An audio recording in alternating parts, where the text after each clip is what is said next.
when you're feeling down and like your world's moving slow, just remember your race. It moves at your pace when marching towards your goals. And brighter than the stars. Don't take impossible. Nothing is impossible. You're brighter than the stars. An angel, angel, angel, soaring like an eagle, eagle, eagle. Nothing is impossible. Don't take impossible. You're brighter than the stars.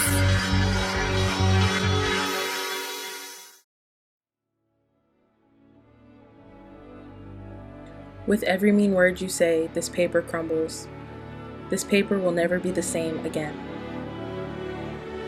20% of students ages 12 to 18 have experienced bullying nationwide. Bullying affects all youth, those who are bullied, have bullied, and who have witnessed bullying. The effects can continue into adulthood.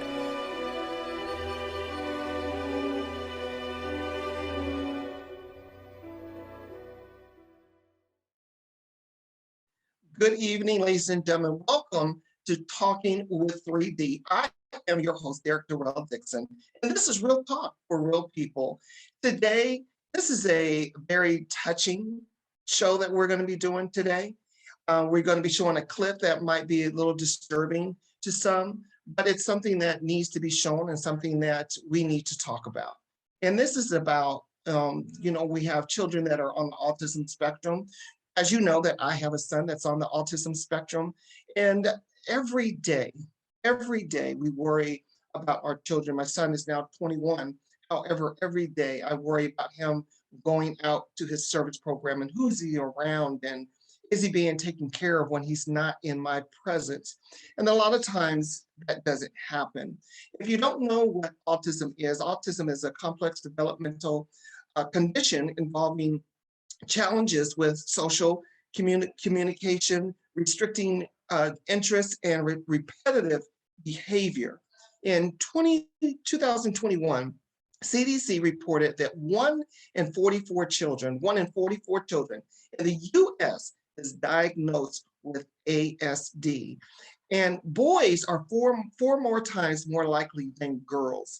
Also, that a lot of people always think that it's in the Black community. Well, listen, it is in the Black community. It's in the Hispanic community. More white children are actually identified with ASD than Black or Hispanic children. And the reason that a lot of times they think of the Black children are, more diagnosis because of their living conditions. But in the white community, more of those children are identified with ASD. Since 2014, there has been a 40% increase, however, among the Black and Hispanic children. So there's a lot of things that we need to understand about autism. Does it go away? No, it doesn't go away. It's just something that we have to live with every day. And it's just something that we have to learn more and more every day. We have to educate our parents. We have to educate the community. And the reason that we're doing this show today is because there was a little boy by the name of Sekai. Sekai is 11 years old in the 6th grade.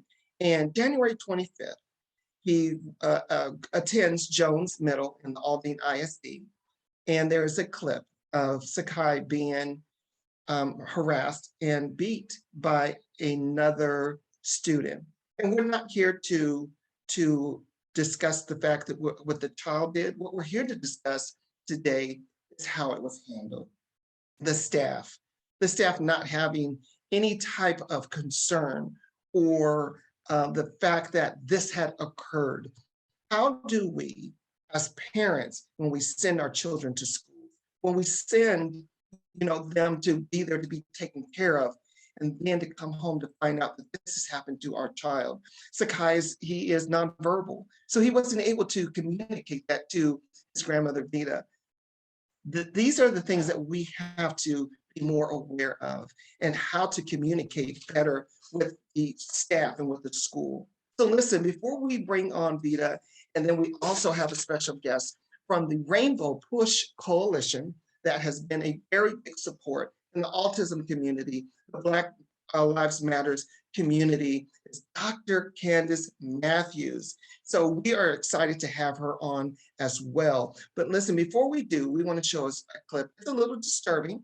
So please be aware that you are going to see some things. You may not hear any audio, but the fact that this is something that happened in the Aldine ISD district to Sekai as he was attending school. So we'll be right back, and we're going to just show you this clip.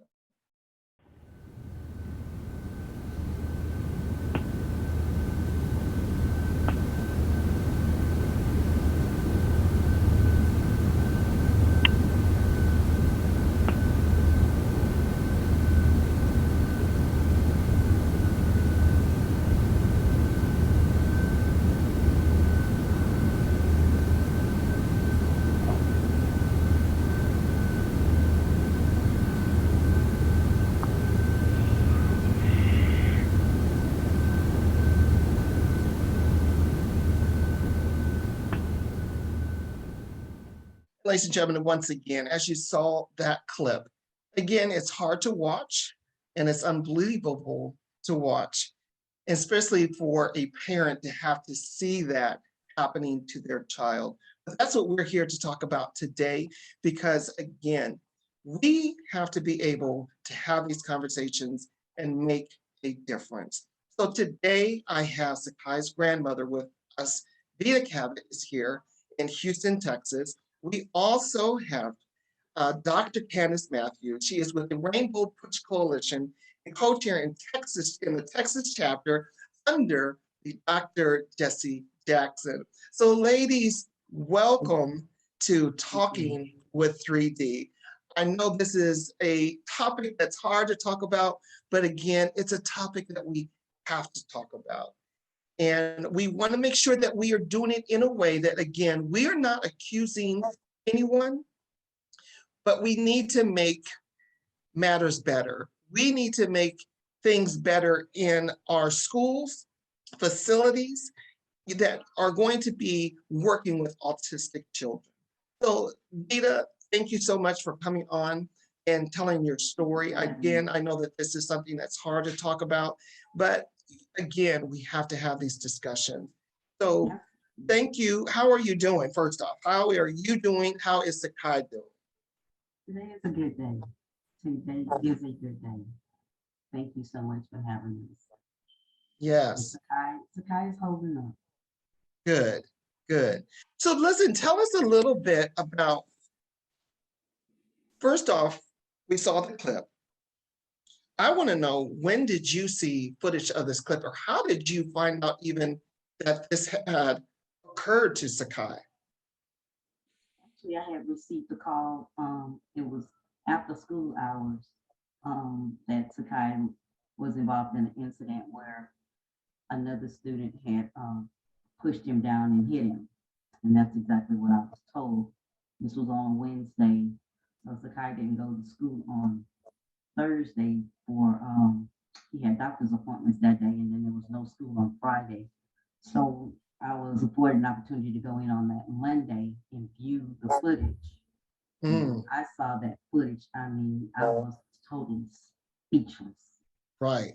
I was speechless. I mean, I didn't even know the right emotions to have. You know, my first instinct was that I'm a mother, I'm a mad mother, then I'm an even madder mother watching. Right, right. Because when you do watch it, it wasn't a push. It wasn't a push. And again, you know, we we're not here to talk about the boy that it happened. It's the fact where we watched staff members stand around and let it happen. Exactly. So there was no repercussions, and there was no intervention. Period. Intervention is the word I'm looking for. No intervention whatsoever to help Sekai out. I saw Sekai get pushed down and get hit. Then I saw him get kicked in the stomach. I saw him then get hit and attacked again. And I watched what appeared to me. There was 3 adults that I believe there was, allegedly 3 adults that stood there and did nothing to even help Sekai up. He crawled back and got in line. And that's what broke my heart, is that this young man is crawling and no one is there to help him, to check him, to see if he was okay. Nothing whatsoever. Nothing was done. It was like this Absolutely was a nothing. natural thing, and they just went on like nothing ever happened. Exactly. Like nothing ever happened. Dr. Candace, again, thank you so much, and welcome to Talking with 3D. When you saw the footage of that video, what was the first thing that came to your mind? I was highly upset. I was disgusted because my actual day job is that I own a foster adoption agency that deal with therapeutic children. And so I'm trained with restraints. I'm also trained with psychotropic medication. I'm also trained to train foster parents on how to deal with a delicate population of children. And out of the foster care system, let's say out of 100%, maybe 56% of the children in foster care are like Sekai. So when I saw that video, I was very disgusted because one, you have paraprofessionals that are trained, which is state mandated, on how to, shall I say, behavior intervention. Right. Okay. Right. So what they did was absolutely nothing, because what was supposed to have happened was, first of all, the other child was also a special needs child as well. And he was a fit. So when you have a child that's having a fit, a violent fit, you as the paraprofessional that is trained with the state mandated training was to remove all of the children from the environment so that they can go through his trauma stages. Right. One staff member is making sure he's not a threat to himself or others. And that's what I saw in that video. Yes. And I want to make sure that everyone's clear that there is an intervention that is supposed to happen. I myself, being an adoptive parent, working with children on the autism spectrum, I work in the school system myself. When one child starts maybe flipping desk or anything, we are to remove these children, or the rest of our children, from the classroom. Let that child flip the desk, do what they have to do until they are back at their level. Until they de-escalate it, because de-escalate it. Yes. Look at this for a second. That's just like when we train our foster parents, just as well training that these paraprofessionals receive. That is part of it. When you have a child that goes through a violent temper tantrum, like we saw in this video, it is your job to secure every child, and even the child that's had. And clearly that was not what we saw.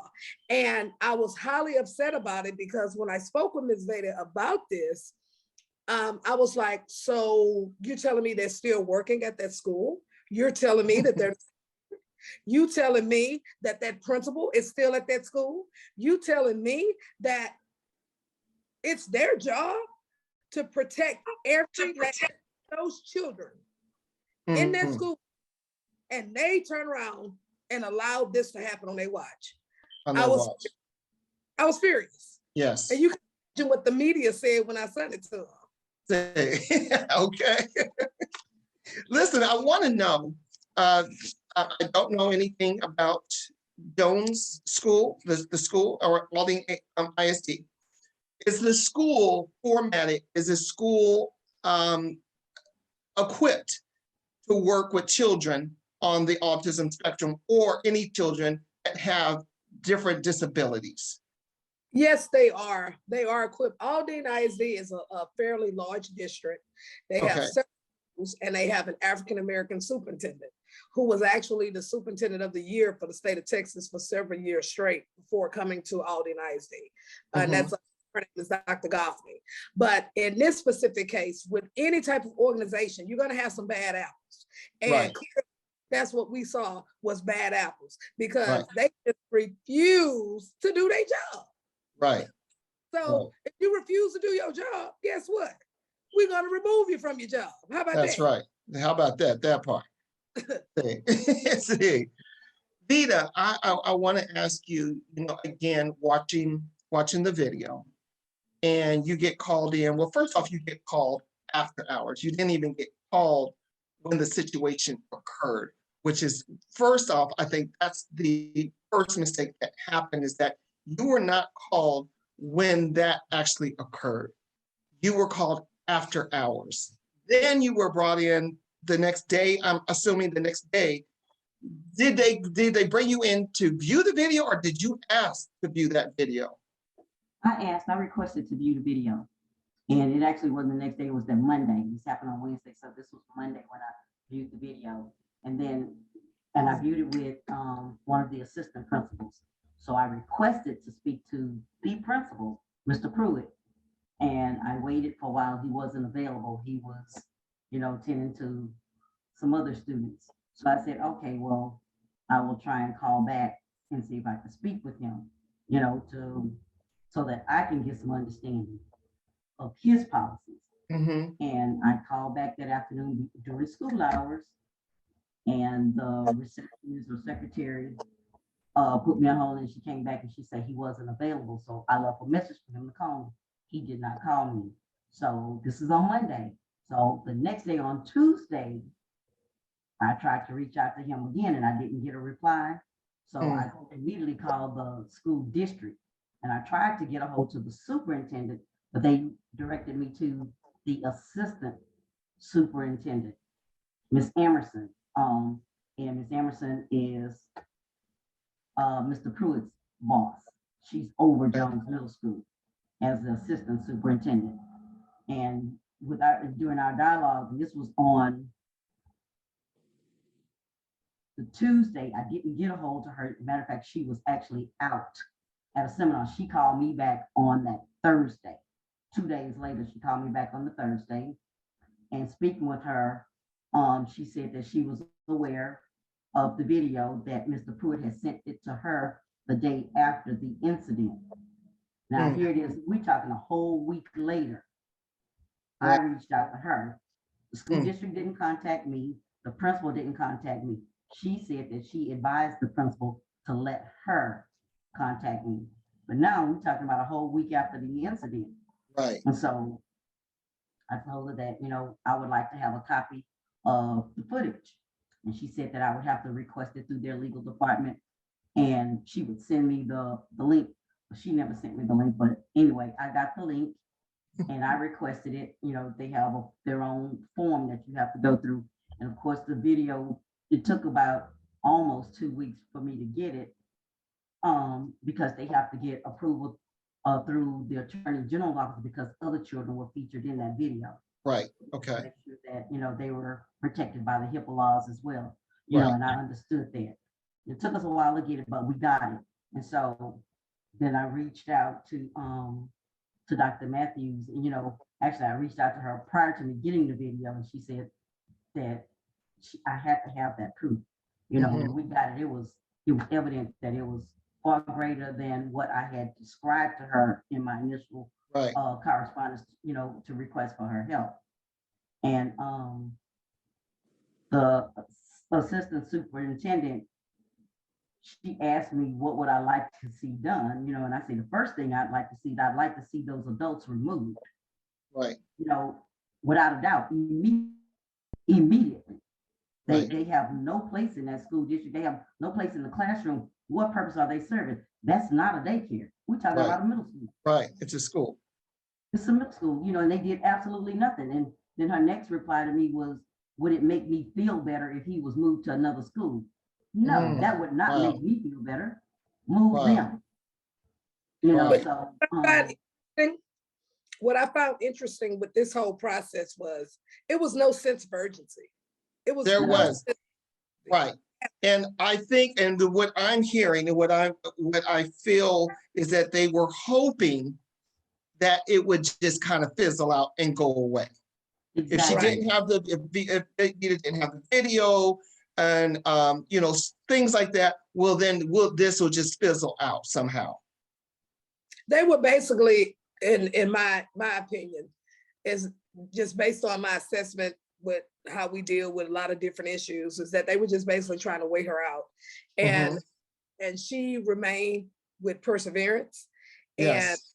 he brought it to me. And any complaint that we get that's with Rainbow Push Coalition, or even with me being the vice chair of the Texas Democratic Black Caucus, which is the Texas Coalition of Black Democrats, any, we have to have proof, documentation, or video to substantiate your complaint. Because of course, you know, you have people that just complain all the time, but then they don't have the proof. They're just telling you what they feel, but not the facts. But in this, when Miss Veda, I read the email and I was like, okay, so maybe this is something. I mean, it's an issue, but I need to see this video. When I saw that video, it was a totally different take back from this.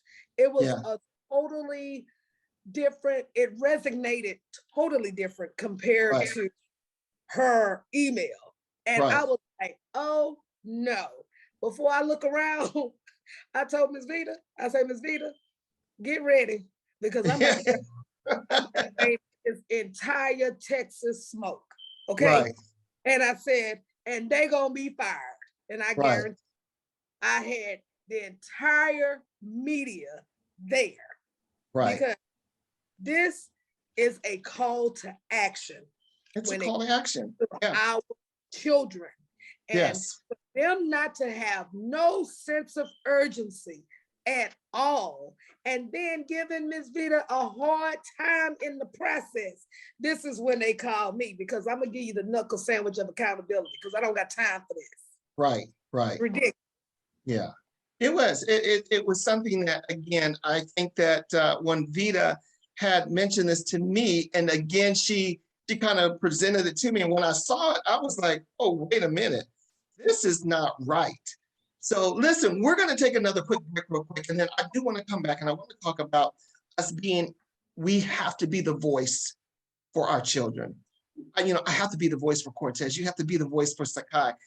And we're doing this to be the voice for millions of others, because there's a lot of parents that don't have the Rainbow Coalition behind them, that don't know how to persevere and keep pushing to do what they have to do. So we're going to, when we come back, we're going to talk about that. And so we can motivate the parents, educate them of how to keep pushing. You're the voice. We'll be right back, ladies and gentlemen. You are watching Talking with 3D. So thanks so much for being here today, Chase. When it comes to autism, Let me just ask you a couple of questions. finding the right words can be tough. What software do you use for the Illustrator? Finding understanding doesn't have to be. With your help, Tell you what. we can increase understanding and acceptance of people with autism. Learn how you can help create a brighter life on the spectrum. Go to autismspeaks.org.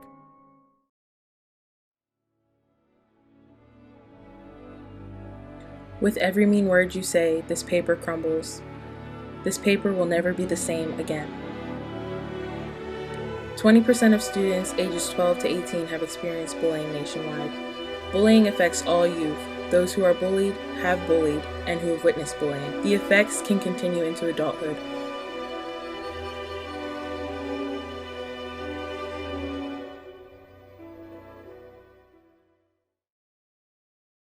And ladies and gentlemen, we are back. You are watching Talking with 3D. You are here. We're talking about an incident that happened in the Aldine ISD district and happened to Sekai. Sekai was a victim of bullying in his school. And the fact that we are here to talk about how the staff wasn't there to de-escalate the situation and to be there to protect all the children, not just Sekai, all the children. So, you know, we have to be a voice. And Veda, also Sekai being nonverbal, more so when we have children that are nonverbal, not able to tell exactly what happened, how it happened, when it happened. That's the hardest thing that we can, as a parent, that you have to deal with. I know we had a conversation and I said, Veda, it doesn't get easier. It only gets harder because there's now new laws to learn when they turn 21, and we have to teach them different things. And you have to now trust, because you've had them in the school system for so long and you've gotten to know the school system and their ways. And now you've put them in different hands. And now they're working with different services and to help with their life skills. So here's my son now. Here we are taping, and he's got to come in and say what he's got to say. So, but this right here, ladies and gentlemen, this is what autism is about. This is what it's about. I'm here taping the show right now, but the fact is he needs to come and this to be in my presence or be around me. This is what it's all about. So, what do you think it is to be our children's voice? What do you find is one of the hardest things to be Sekai's voice? It's so necessary. It's the communication, and it's also how society perceives him. Yes. And I find it so often, more than not, that people shy away from him first because he's nonverbal. He doesn't communicate like others do. So children his age, and of course he has an intellectual disability, so he's actually functioning on about a 4.5, 5-year-old level. So he's not a normal 11, 12-year-old. He'll be 12 Right. in 2 weeks. Right. And he does better with children that are 4 and 5-year-olds, but the parents don't teach their children that it's okay to talk to him. It's okay to interact with him. It's okay that he's different. Yes. And, Yes. And it's something, and it's definitely something that's taught. And parents don't teach their children that's okay. Right. And Well, that's the hard thing for me to accept.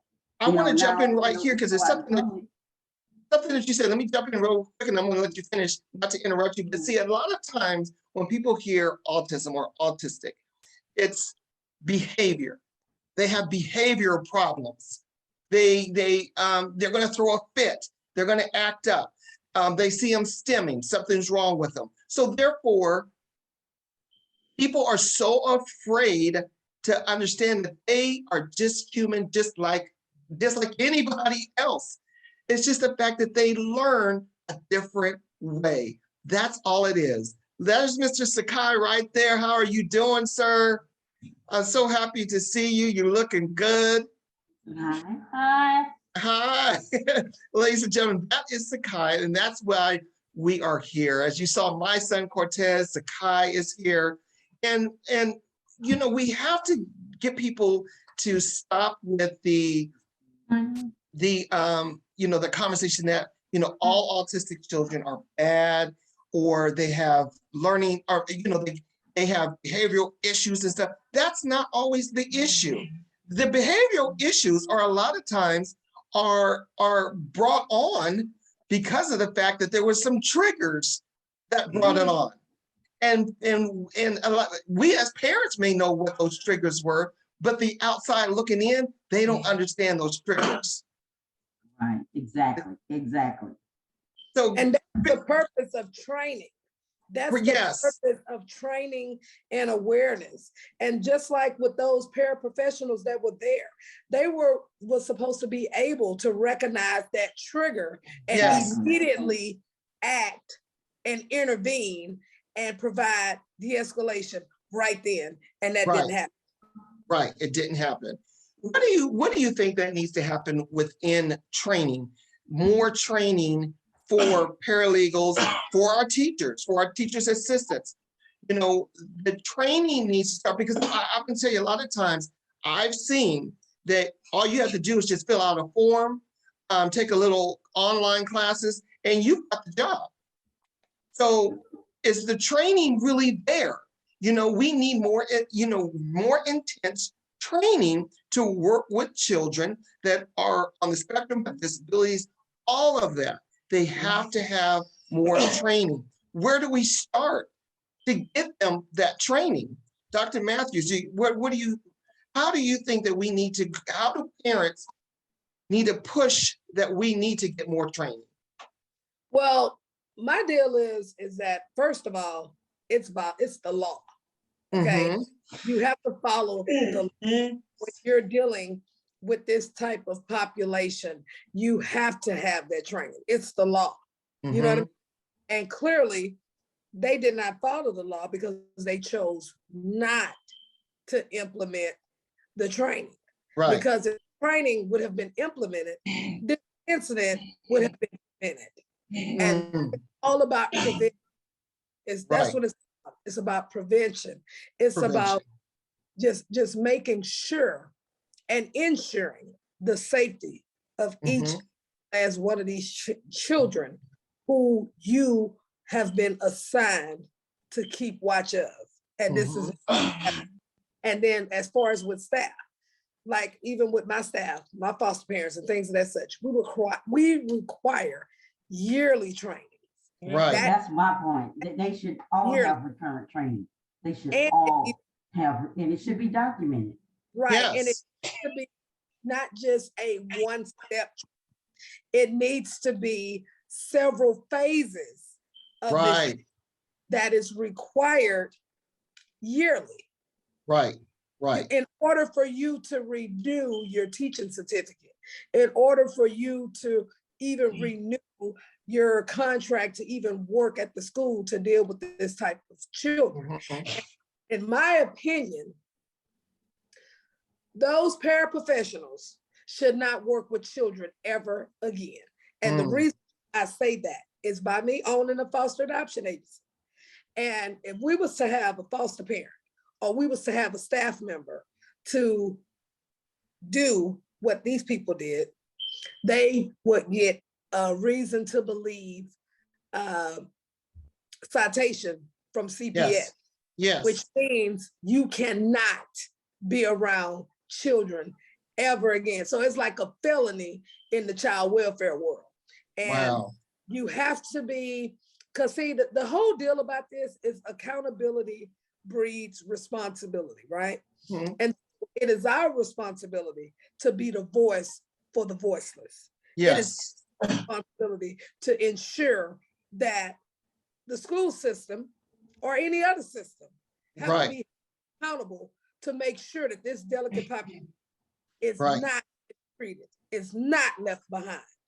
And clearly, it has to happen. And I'm just going to tell you this, that principal needs to be fired because it happened under your watch. Under your watch, right. Your leadership. You had no sense of urgency. So therefore, somebody got to pay the buck. So has the principal I understand that you spoke to the assistant. Have you had, Veda, a one-on-one conversation with the principal? The only thing that I've gotten from the principal was the day that the paraprofessionals were terminated. He called my phone and name didn't come up in the call ID. He says, Ms. Cavitt, I just want to inform you that the adults in the video have been terminated. And I said, who am I speaking with? He says, oh, this is Mr. Pruitt, the principal. Wow. And the conversation ended right there. And you notice how convenient that was, because ask Ms. Veda what time frame that happened. And when did that? After the press conference, after the media after it had been got nationwide. Wow. Wow. Listen, we're going to take another quick break and we're going to come back. We're going to talk again some more.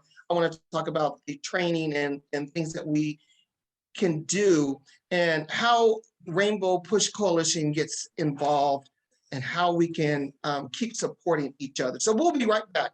Don't go anywhere. You're watching Talking with 3D. This is Real Talk for Real People. This is the story of a boy who is very sensitive to lights and sounds. So he built secret hiding places where nothing could get in. The boy didn't like looking people in the eye.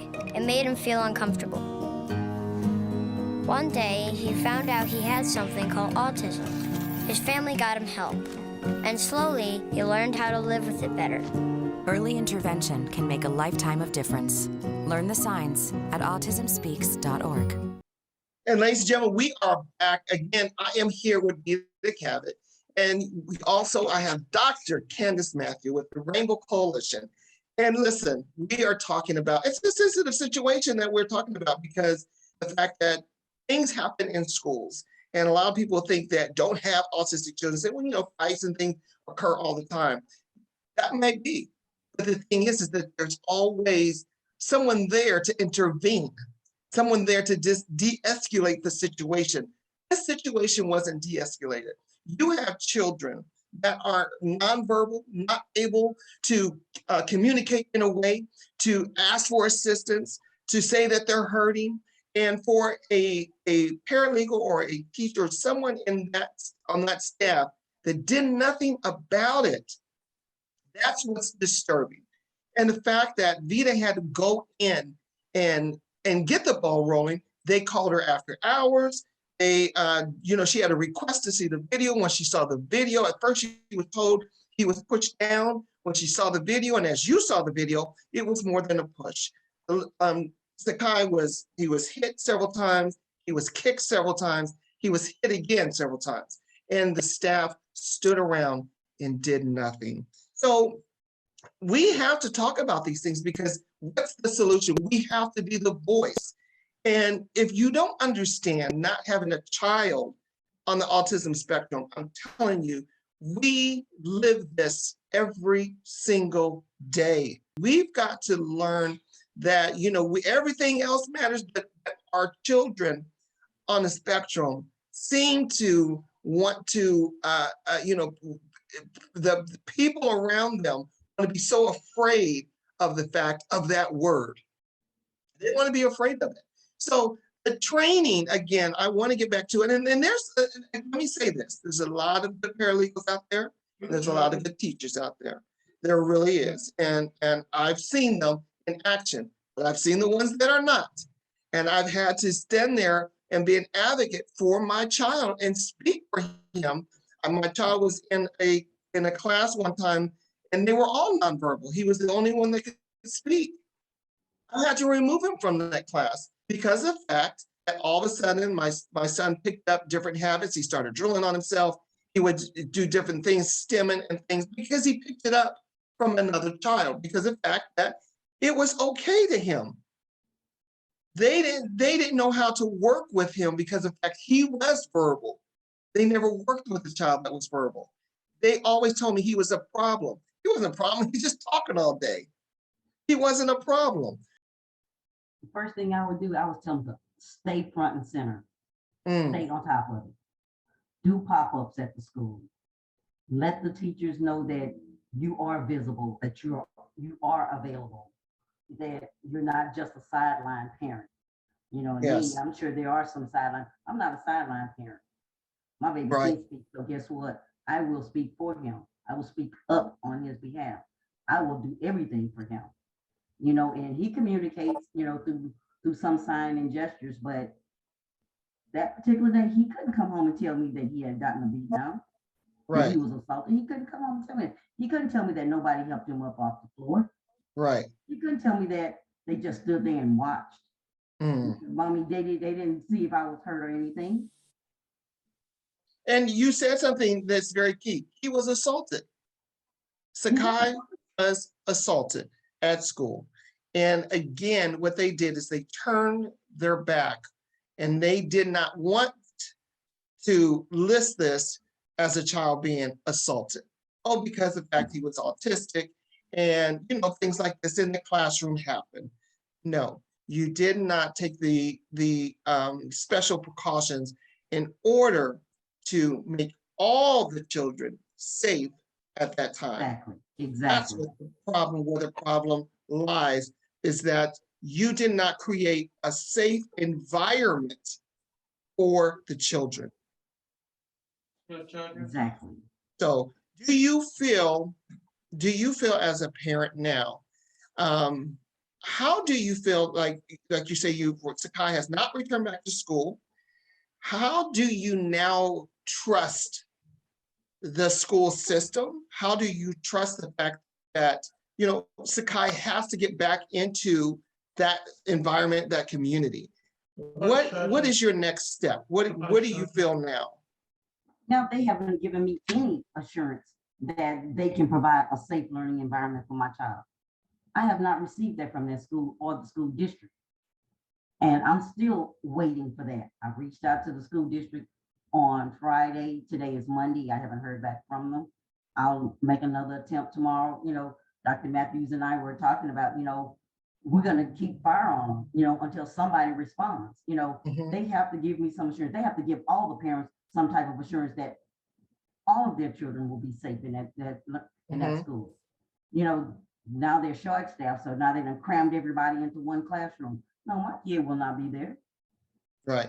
Now, I know there's going to be a lot of parents that are saying, and of course they're going to say it, well, what do you want? What do you want to happen? So, and it's a legit question. I understand, they are going to think like that, but they don't understand, again, if this was your child, what would you want? How would you react? On the children that's in the classroom, and I don't have all the details of that, there has to be a teacher-child ratio depending on those children's ability and disability. Right. I mean, you can't have a 7-2 with the assumption that all the children in the classroom are the same. Right. They're different levels. They're different levels. And see, that's what the issue is because a lot of times we have children all in the same room, in the same classroom, that need that one-on-one, that need special attention. And because of the lack of staffing, we don't have that. Exactly. They don't have that. And that's across the board. They just don't put the money into that department to give it to our children that need special attention. They told me my child wouldn't be able to go on on field trips because he does have a seizure disorder. Because of fact, they didn't want to put a nurse in, go have a nurse go with them on a field trip. That's fine. I'll call the school district and everybody else because now you're discriminating against my child because the fact that he has a seizure disorder, now he can't go. How many other children have other disabilities, but they got on that bus? My child got on that bus. But see, we have a lot of parents that don't speak up, that don't have that voice, and they need to. Dr. Matthews, I don't want to run out of time and we're getting close. Listen, as far as the Rainbow Coalition, what is a major role that you can play and help be an advocate and a voice? And I understand that you're with the Rainbow Coalition push, but also, as you have mentioned, working with foster parents and families that have children with disabilities on the autism spectrum. What can people do to get to Dr. Candace Matthews to help them in their situations? And I know you can't do all of them, so I don't want you to be bombarded and tomorrow you got all these emails coming to you. Well, what happens is that with the emails, it kind of wings out because we have a certain infrastructure that we request. Mm-hmm. Because keep in mind is that the credibility has to stay there. Yes. So with an official complaint that's sent to my email, which is cmatthews@rainbowpush.org. That's cmatthews@rainbowpush.org. And so when you send in your complaint, you have to have documentation to substantiate your complaint. And also video as well. And then once we get this information, and then I turn around and I give it to our national director, which is Bishop Grant, and then we will review it, and then we'll turn around and decide, okay, yes, this is something that we're going to take on. And then we automatically become the advocate for this person. And this is completely free. We're not charging anybody no activist fee and all this other stuff. This is for the people. The Rainbow Push Coalition is about the people. It's about education. It's about social justice. It's about all of these things that facets what's for our people and for the people. So at this point, when this was all happening, we are by Ms. Veda's side, like white on rice. Anybody comes that want to interview, and because we got those vultures out there. Right. They want to ride on a child's, shall I say, agony. You want to ride on a child's agony to raise your platform up. Right. So when she sends me the stuff, nope, we're not talking to them. Nope, we're not talking to them, because you're not going to use what happened to Sekai to build your platform. That's right. Watch. That's what you're not going to do. Right. Now, for people who intentions are pure and who actually want to be there for Ms. Veda and Sekai, then we'll be there with our open arms. But we are protecting this family, and we are going to ensure that nobody is coming in to try to do anything or try to get any type of publicity off what happened to that poor baby in that video. That's right. And I appreciate you. And I appreciate you saying that, because the fact that there is a lot of people that want to just jump on the bandwagon and not even have a care or concern about Veda or that child or Sekai. And you know what? You're right about that, because guess what? I find it interesting. All of a sudden now you want to come? Where were you when we were on the battlefield in front of that school? That's right. That's right. I don't have respect for that. Yeah, and we have to. Listen, there are 7 steps, I always say, 7 steps to take standing against situations like this that occur. The first thing is to start a conversation like what we are doing.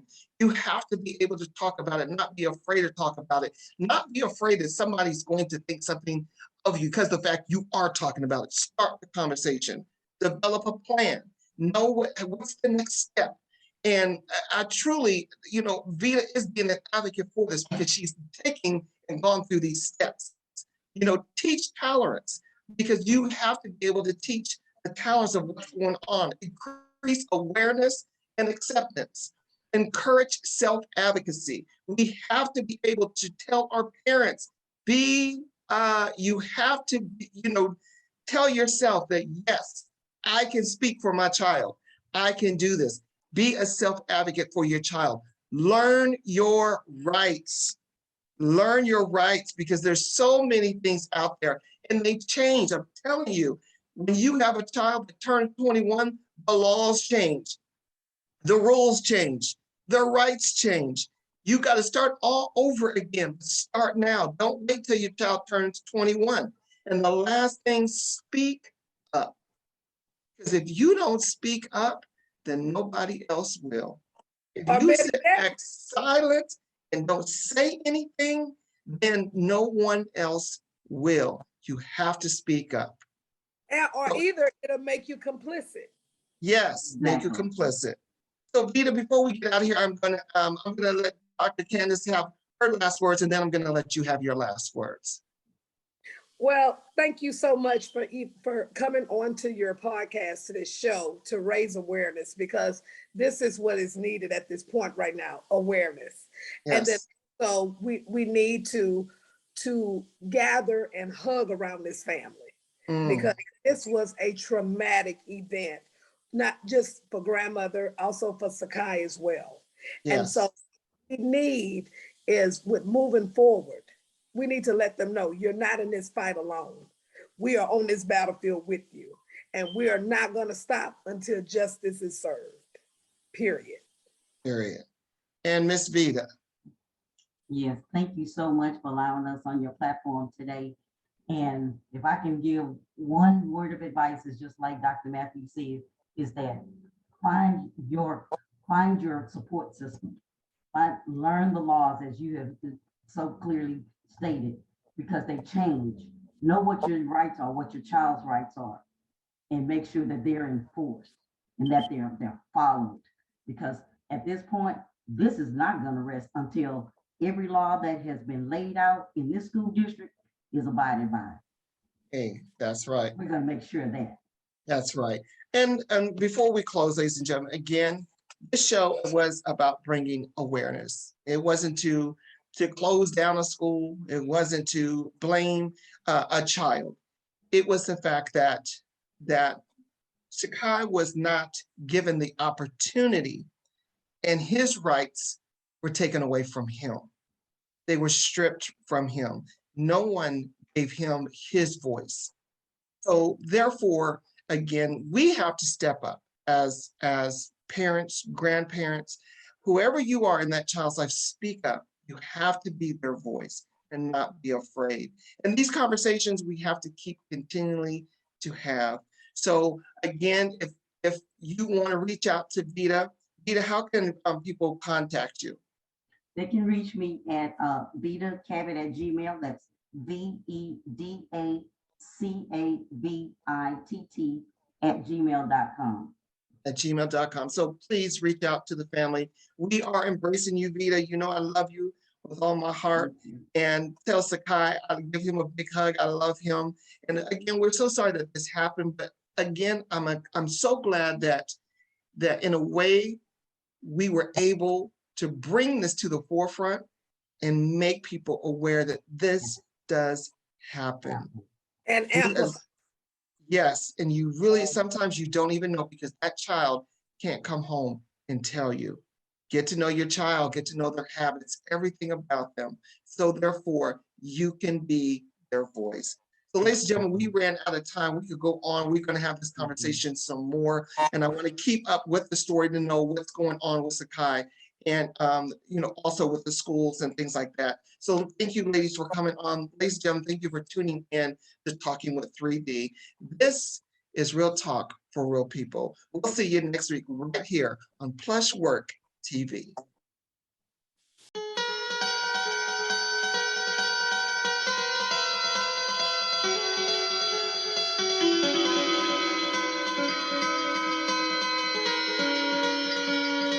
When you're feeling down and like your world's moving slow, just remember your race. You lose at your pace when marching towards your goals. And